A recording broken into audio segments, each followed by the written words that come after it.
So now we'll have 3 sessions, and the first session is with Linklater, and I will call the speaker on the scene. So Ahmed Herman, so the moderator, and Amélie Pichon and Marie-Adélaïde Bouloukian. So this session will be on not 50 Shades of Grey, but 50 Shades of Sustainability, and really what keeps investor awake at night and or not, and what can make them sleeping better. And it's exactly what Thomas Shaw says. So all these 3 sessions will be around yes, different topic, but with one goal: all Luxembourg and all Europe is shaping the new sustainable finance in terms of competitiveness. And here we'll see all LuxFLAG label can really sustain this agenda beyond the labelization exercise, but creating really value and make these investors sleeping better at night. So, floor is yours. And just to give a word, sorry, on the speaker. So Herman, you see, it's the chairman of LuxFLAG. Ahmed is the head of chief operation officer of LuxFLAG. And then you have Amélie Pichon, who is the head of sustainable investment for Tikehau Capital. And then Marie-Adélaïde Bouloukian, sustainable finance senior analyst from Luxembourg Stock Exchange. Just join.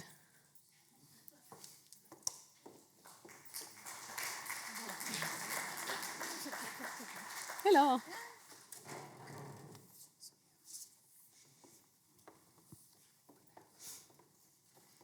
And maybe if you...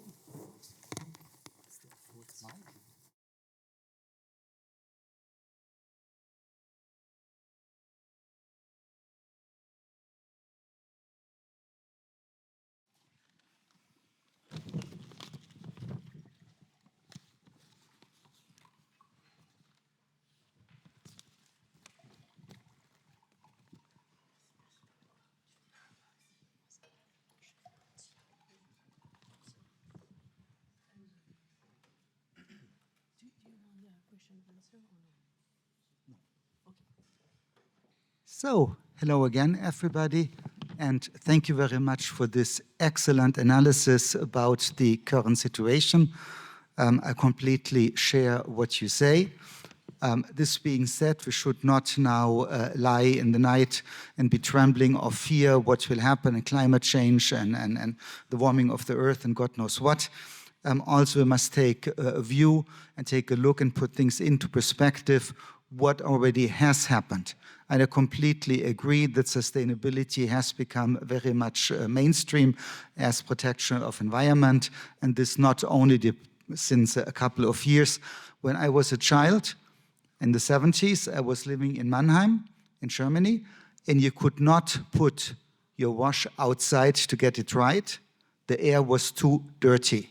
This is not anymore the case, so there are a lot of progresses, and if you take a look, people do have a consciousness for the nature, for the environment.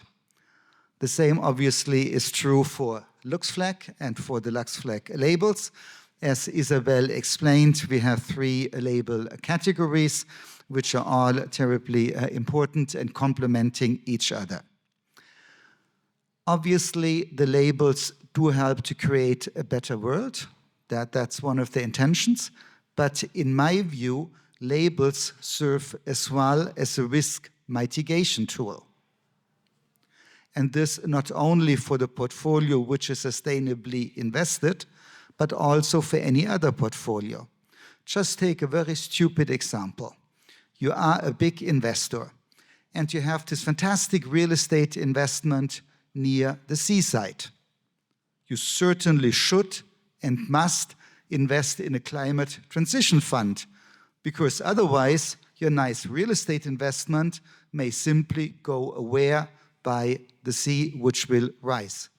So it is not only about creating a better world, but also protecting and risk mitigation. What is a label?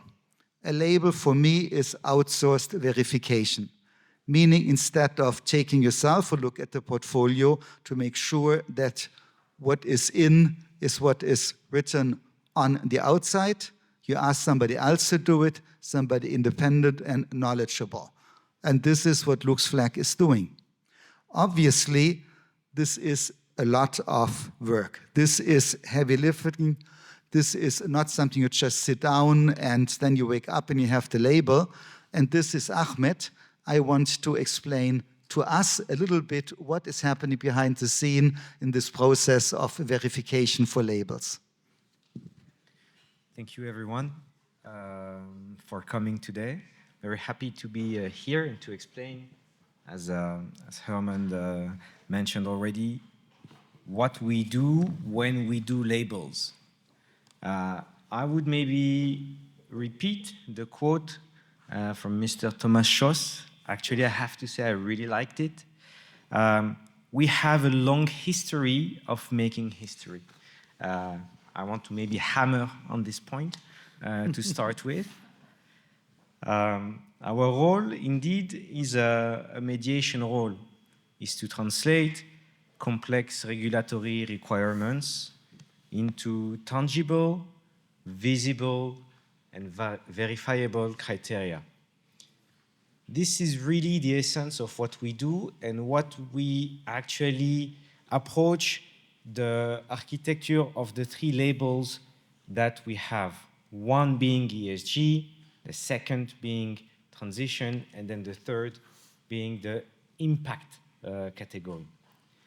Our approach to do so is a pragmatic approach. We do focus first and foremost on the product strategy. What we want to look at is whether there are indeed sustainable investment objectives or characteristics, but also we're looking at a second layer underneath at the individual asset eligibility. So really, what I want you to take away from this presentation is a top-down approach, starting with the strategy down to the single asset eligibility into those portfolios. Then, of course, there's a number of criteria that will be different depending on the label that we are actually looking at. So considering an ESG versus a transition or versus an impact label, there will be different criteria when it comes to exclusions or when it comes to engagement requirements. There again, our methodology will be standardized across the full range of labels. By standardized, I mean those special 4 Ps that I'll repeat every now and then, that we do approach the funds with a 4P approach, being one, the philosophy of the fund. The second will be the process, and actually the investment process. How do you actually translate your investment philosophy or your thesis into a portfolio of individual assets?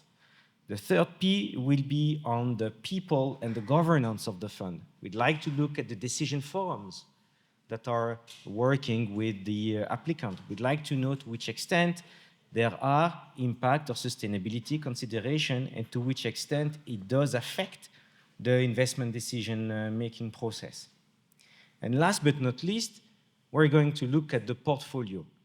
And there we're going to screen and sample the portfolio very much like an audit firm would be doing as well.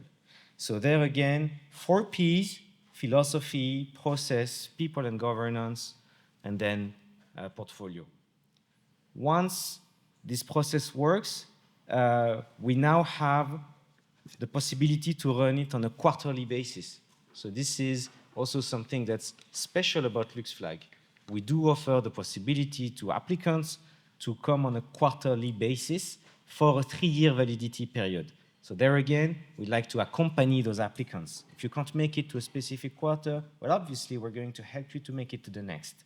And this is where also we'd like to give more than a label, where we actually mean that we accompany the applicants. This is very essential to our mission, to the completion of our mission, that it's not only about being granted a label or not, but it's also more feedback, the capacity of benchmarking against what we see in the industry and what we see under the sustainable investing community. So there again, I would maybe summarize. And thank you for the opportunity to speak that long, Herman. But I would repeat on the role, mediation role, our approach that's pragmatic, and our methodology based on the 4 Ps. Thank you. Thank you. Really insightful. Thank you very much. Let's go to Marie-Adélaïde. Marie-Adélaïde, I would like to speak about yourself, about the Luxembourg Stock Exchange and its role in the Luxembourg Sustainability Network, and foremost about the Transition Finance Gateway. Over to you. Thank you, and I'm really grateful to be part of the panel, so thank you for inviting me here. So I'm a Sustainable Finance Senior Analyst here at the Luxembourg Stock Exchange. And for those of you who do not know the Luxembourg Stock Exchange, so we're a leading exchange in international debt securities and in listings. So we have over 43,000 debt securities listed, and that's coming from 1,700 issuers. Now, some of them are based in Europe, but the others are based across the world, so it's really global. In 2016, the Luxembourg Stock Exchange created the Luxembourg Green Exchange, or LGX. LGX is not a separate legal entity from the Luxembourg Stock Exchange. It is a UN-awarded display platform focused on sustainable bonds.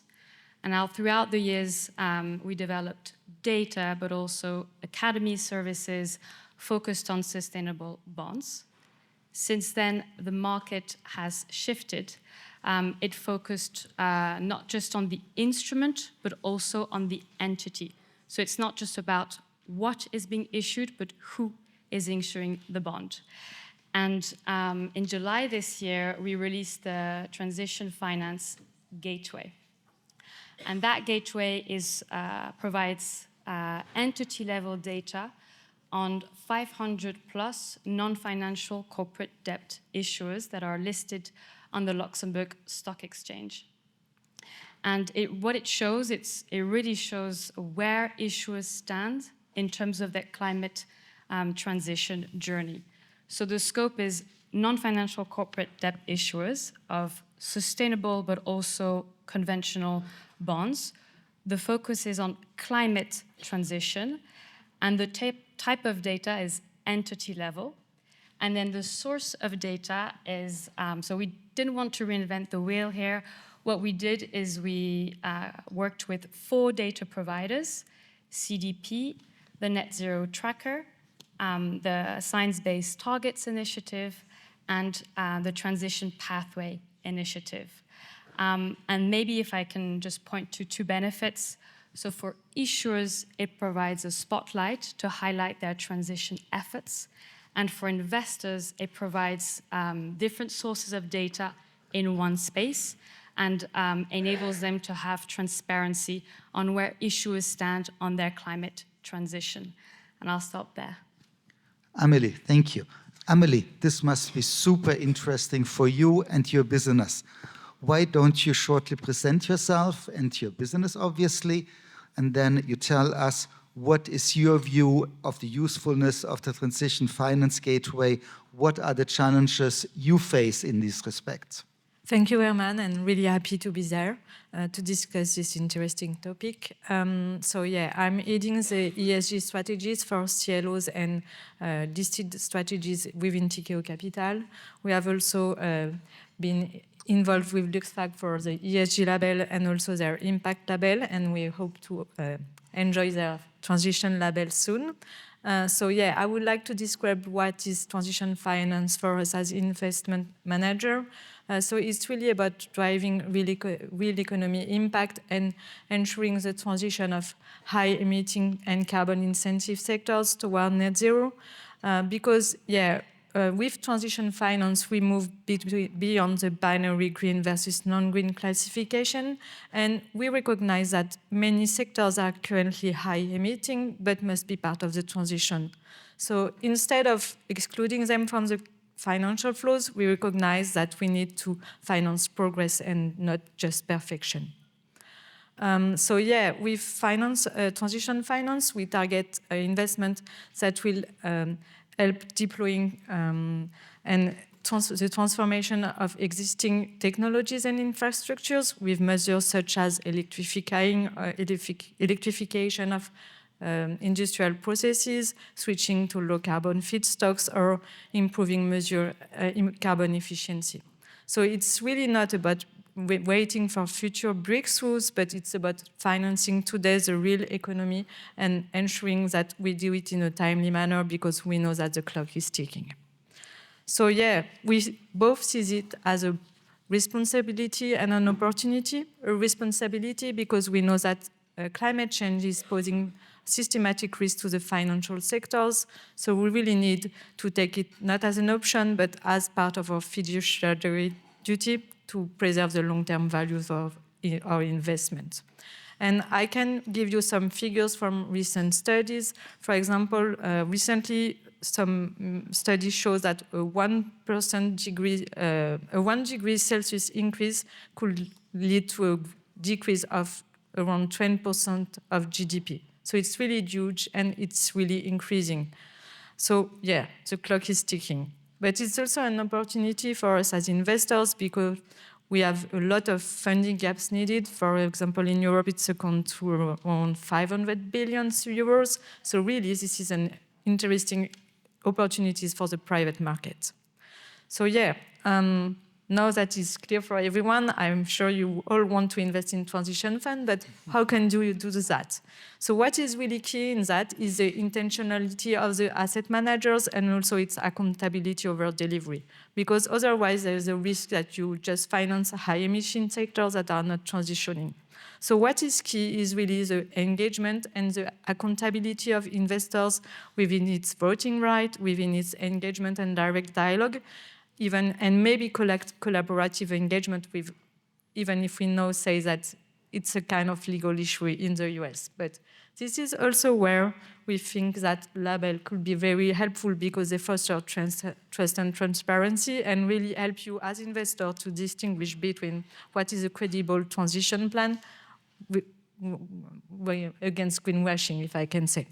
And for us as asset managers, it's really helpful also for our clients because it helps them distinguish our funds compared to the peers, and it really has a trademark. So again, thank you for your work. And so I will also walk you through the practical challenge of investing in transition finance as investors, and why also we think that the transition gateway is really helpful for that. So first, we face issues related to data quality, data availability, especially when it comes to GHG emission. And we know that we have a lot of diverging and different reporting standards. So first, we are struggling with that. And really, for transition finance, what is key is forward-looking indicators such as CapEx, alignment with transition plan.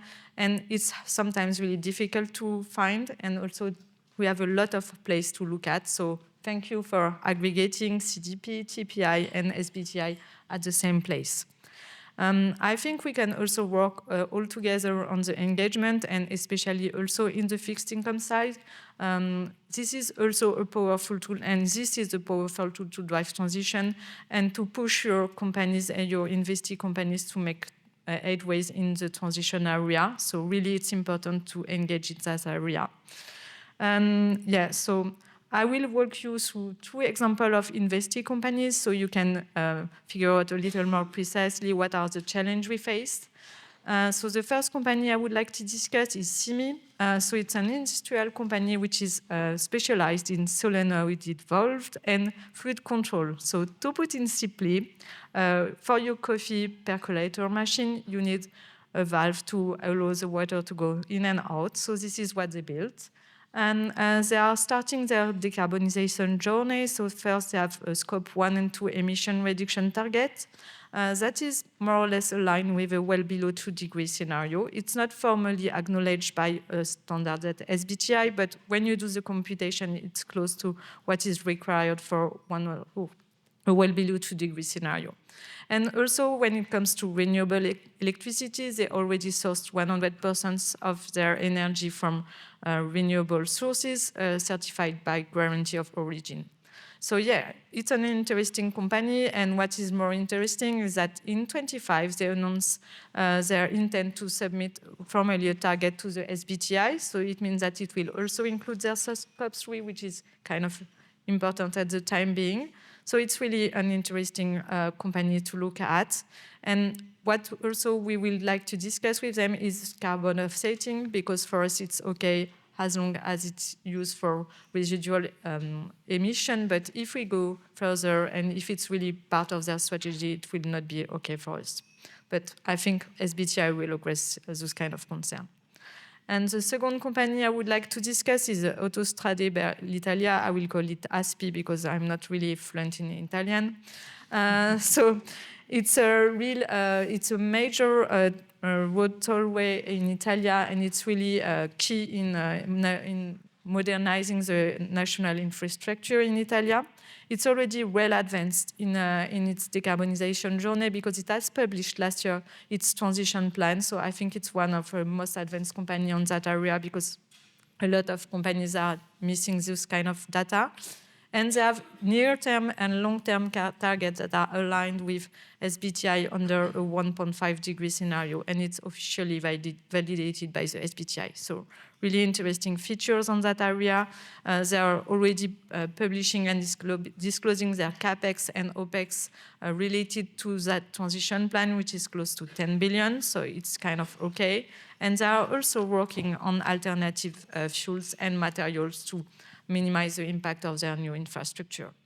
And lastly, their ESG governance is also seen as board level, so really we can see that it's something that is taken seriously at the company, and that there will be some kind of oversight to ensure the delivery on what they are expecting to do.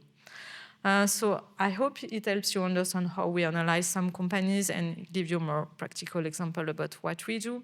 And I really believe that even in the current context, transition finance is all the more so as relevant, because it's really about building resilience, building capacity, and bringing value for you as investors, which is really what sustainability finance should do. And I think that's all on my side for the time being.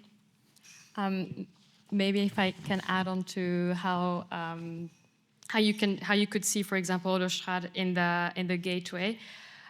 So just to say that it's publicly accessible. So you go onto the LuxSC website, and then you could click on the access to the gateway and really have access to that information.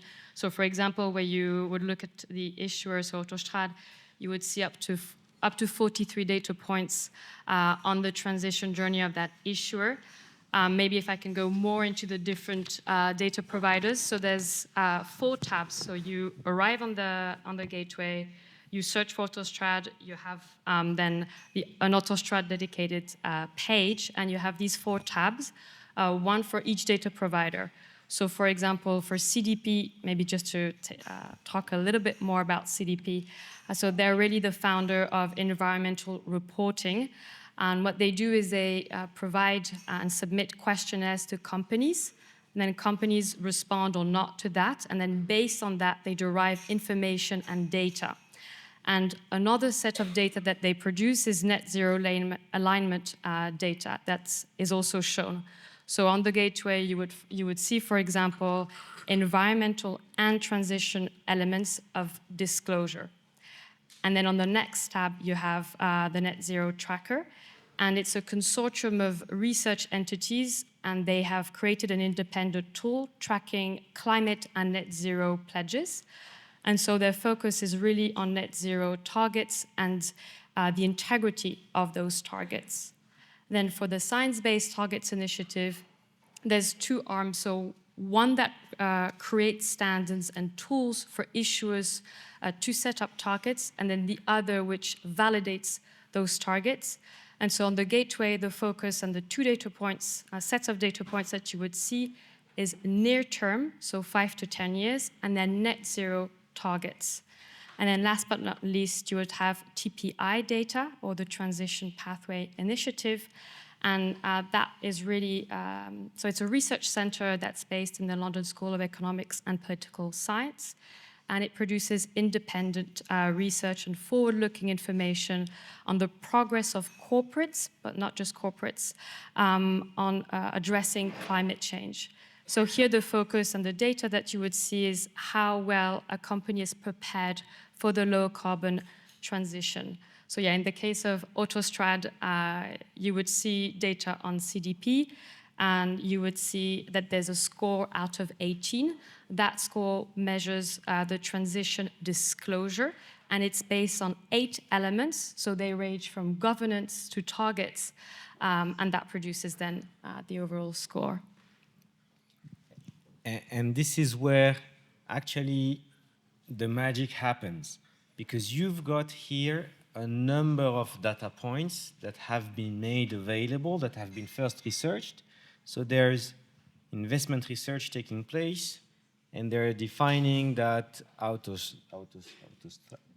not sure about the ASPI, that ASPI is actually an eligible investment, right?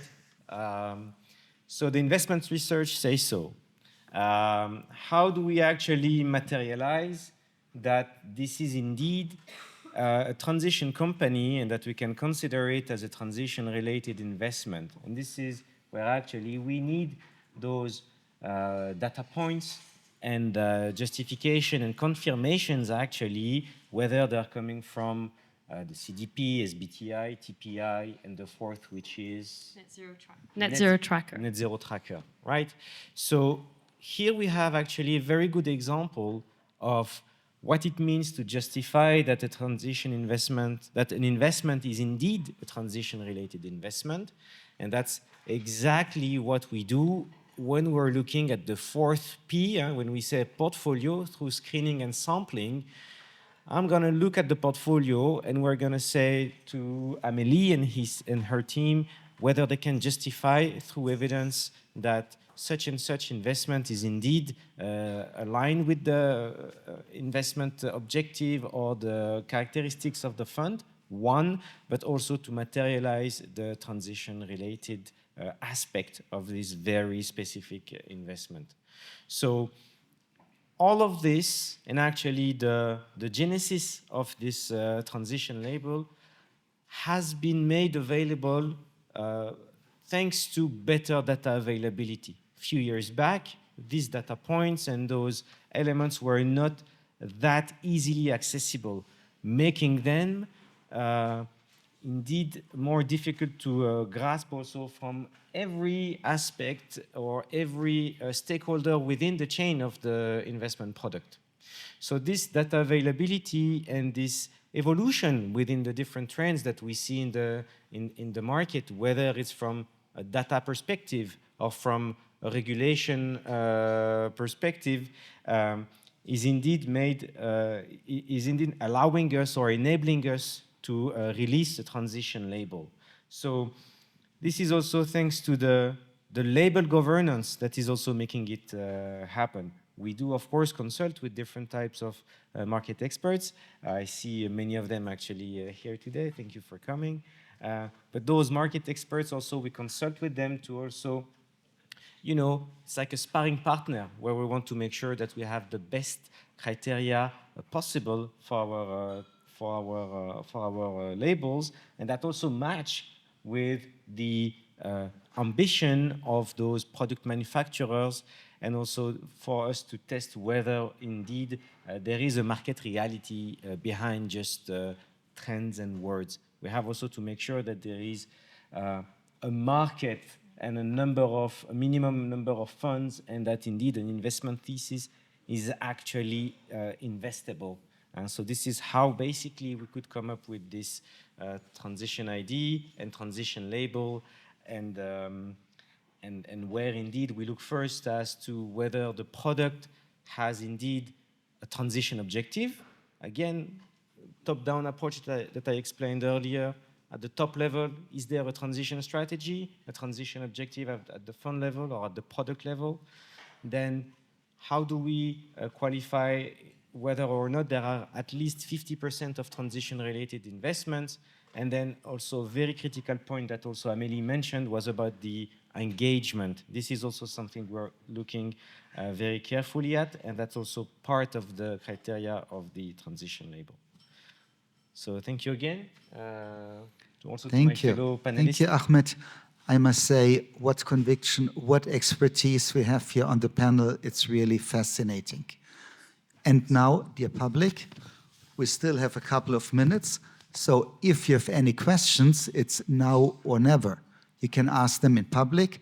Obviously, if you do not dare, they are still there, the panelists. You can ask them during the coffee break. Are there any questions, comments, or anything else? Yes, the gentleman over there.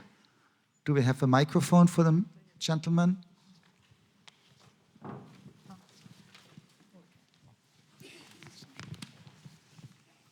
Yeah, thank you. Jan-Philippe Wassenaar from Forterra. But a question for Ahmed. You're doing great work in labeling the sustainable investments and materials. Now, there's one category of sustainability which is carbon credits. And there's one problem with those, that they don't exist from a legal perspective. Do you see a role for Luxembourg to fill that gap so that carbon credits can become part of sustainable investments, part of structured finance, asset-backed securities, and those kind of things? As long as they don't exist, they're just a nice thing to have. And also for companies to invest materially, let's say 100 million, their accountant is going to have a fit because he has an asset that doesn't exist. And where does he put it on his balance sheet? The second question. No, first let's get the answer. Thank you for your question. So it's on carbon credits, right? That's actually a very good and very timely question. We're working now on a climate and nature thematic under the impact category of labels, and obviously this is also a point we have looked at. And I think what's important for us on the carbon credits is in which position are we looking at it, under which angle? As in, are you buying or are you selling those carbon credits? And if you're doing either of them, what types of principle are you following, or is it actually the engine of your sustainable performance? I think this is also, as I like to say, we really want to make sure that any issuer actually has, in the first place, decarbonization objectives, for example, that stand alone. And then issuance of carbon credits may or may not take place, but it shall not be part of the engine of the sustainability strategy of the issuer. It must come more as a plus, because there again, you could very well say, I have a standard profile, not with no real sustainable objective, but then I would design a product where I could say, if I'm getting more carbon credits, then I have maybe a net zero alignment that would be possible. Yet I'm not looking first at what I'm holding in my portfolio, and if I'm actually making the effort through the engagement or through the selection of already transition-related investment that would be aligned with such or such framework. So there again, really we want to take maybe a step back and say, first thing first, do you have with your constituents a transition objective? And then we can talk about everything else. But really we want to put what matters as the first criteria and element of the product strategy. I think there was a second question over there. Hello, thank you so much for this great event and panel. And impressive that LuxFLAG has a history of 20 years. In this context, however, the world today is a bit different, and I wanted to ask how LuxFLAG is actually balancing the new sustainable finance regulations, such as SFDR, the EU taxonomy, ESMA, and the rules that those regulations imply. And if maybe in the future there is maybe a vision for the EU level harmonization of labels or labeling agencies? Thank you. Feeling lucky today. Thank you for coming. That's a great question.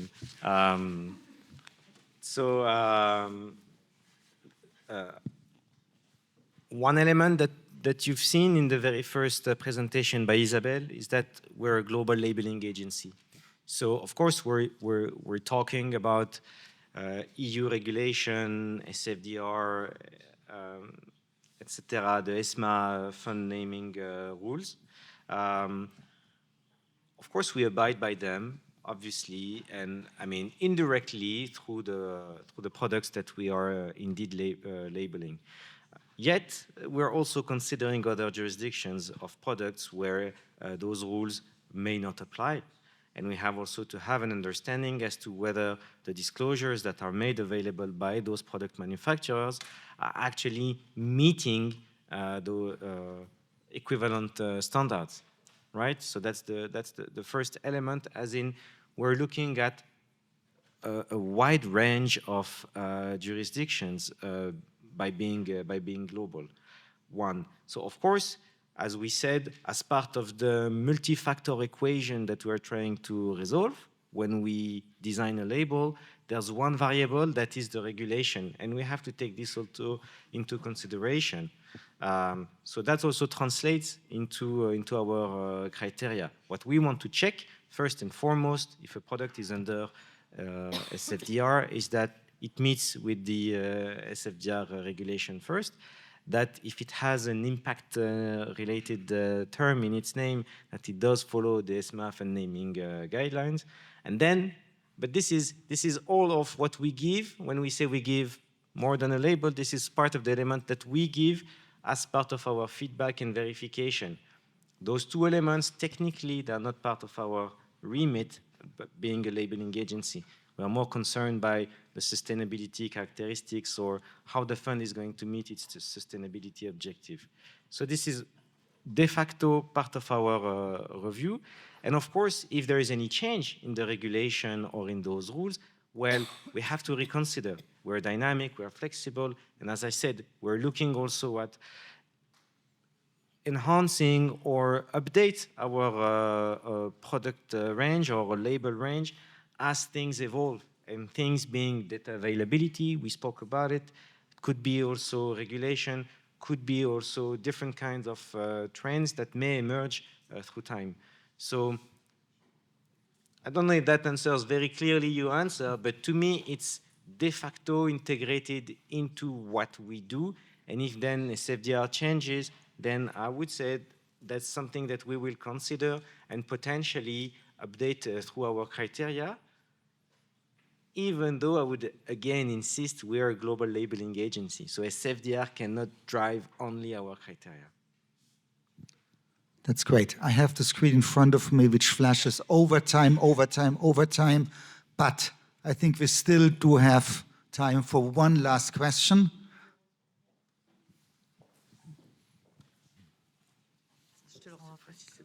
Thank you so much, Oriane. Kudos on the work at Deloitte. Oriane, in fact, here is a very successful entrepreneur. So I will read something to you. Yeah. So on July 23rd of 2025, the International Court of Justice delivered its landmark advisory opinion on the obligations of states with respect to climate change. The International Court of Justice has delivered its much anticipated advisory opinion on states' obligation to tackle climate change, confirming that international law requires states to prevent significant harm to the climate, and failure to do so can trigger legal responsibility. Now, on a global level, at a macro level, most Western countries are over-indebted. Yeah. Western Europe, the United States, even China is over-indebted. And on the global level, there's only one single group that has got the depth of savings available to actually fund climate adaptation, climate transition, essentially effectively fund the fight against climate change. Now, my question to this distinguished panel of speakers is whether obstruction by especially civil servants at national level, to prevent climate adaptation, climate mitigation entities, climate technology entities from tapping into the money of this one single group, whether that would constitute a legal breach under the ICJ ruling. Thank you very much. I may take this over. I think it's a really interesting and fascinating question. Obviously, it is complex. As a general rule, international law is extremely important. Enforcement is much more complicated because obviously the National Court of Justice doesn't have any troops that can come into a country in order to execute any judgments it may give. So therefore, there are unfortunately limitations. And I think at the end of the day, positive action in one way or the other is voluntary. You cannot really force people to do something. This is why we need to foster conviction that it is necessary for future generations. And this not only for those which are directly affected, but as well for those which are not directly affected. As I showed with my example with the real estate, it is a risk mitigation measure, really. Regarding LuxFLAG and all that, this is part of the complicated environment in which LuxFLAG must navigate. The purpose of LuxFLAG, however, really is labeling and creating an atmosphere of trust towards existing products. So we do have certain limitations as LuxFLAG in this respect. And I think this ends our session because otherwise this thing will explode or I will be killed by the Master of Ceremonies. So thank you very much. Please give a huge applause to our panel. Thank you.